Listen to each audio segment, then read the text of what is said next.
നന്ദിയുണ്ട് സാറേ, ഒരു പറ്റം ഉറങ്ങി കിടക്കുന്ന കോക്രോച്ചുകളെ തട്ടി ഉണർത്തി നൽകിയതിന്. ജനാധിപത്യ മൂല്യമുള്ള മനുഷ്യത്വ സ്നേഹികളെ ഇന്നും ഇന്ത്യയിൽ ജീവിച്ചിരിപ്പുണ്ടെന്നുള്ള ആ സത്യം തിരിച്ചറിയിച്ച് നൽകിയതിന്. ഇന്ത്യൻ ജനാധിപത്യം തകർന്നുകൊണ്ടിരിക്കുകയാണെന്ന് ഞാൻ പറഞ്ഞാൽ ചോറ് തിന്നുന്ന ഒരു ഇന്ത്യക്കാരനും എനിക്കെതിരെ പറയില്ല എന്നുള്ളത് ഉറപ്പായിട്ടുള്ള കാര്യമാണ്. വിദ്യാർത്ഥികളെ ആവശ്യത്തിന് വേണ്ടി, ഒരു നീതിക്ക് വേണ്ടി അവരൊന്ന് പ്രതികരിച്ചപ്പോൾ ഒരു പറ്റം പോലീസുകാരെ അല്ല, ഒരു പറ്റം ഗുണ്ടകൾ ഇറക്കിയിട്ട് പട്ടിയെ തല്ലും പോലെയല്ലേ തല്ലിയൊതുക്കിയത്? അവരെ നെറ്റിൽ നിന്നൊക്കെ ചോര ഒലിച്ചത്. ശരിക്കും ഇതൊരു ജനാധിപത്യ രാജ്യം തന്നെയാണോ? നീതിക്ക് വേണ്ടി ഒന്ന് ശബ്ദിക്കുമ്പോൾ ആ വിദ്യാർത്ഥികൾക്ക് എത്രമേൽ മർദ്ദനങ്ങളാണ് ഏറ്റുവാങ്ങേണ്ടി വരുന്നത്. പിന്നെ വിദ്യാർത്ഥികളൊന്ന് ഇറങ്ങുമ്പോൾ അവർക്ക് ഉപ്പയും ഉമ്മയും അച്ഛനും അമ്മയൊക്കെ ഉണ്ടെന്നുള്ള സത്യം നിങ്ങളൊന്ന് തിരിച്ചറിയണം.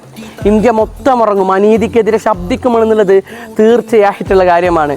പിന്നെ ഈ സത്യത്തിന് വേണ്ടി പ്രതികരിക്കുമ്പോൾ പൊതുവേ ഉള്ളൊരു ചാപ്പുകുത്തലുണ്ട്, തീവ്രവാദിയാക്കി കളയൽ. ഇനിയിപ്പോൾ അങ്ങനെ തീവ്രവാദി ആക്കുകയാണെന്നുണ്ടെങ്കിൽ ഈ കണ്ട 10,000-ങ്ങളൊക്കെ ശരിയാണ്, ഇനിയിപ്പോൾ ഇവരല്ലേ എന്തും ചെയ്യാലേ.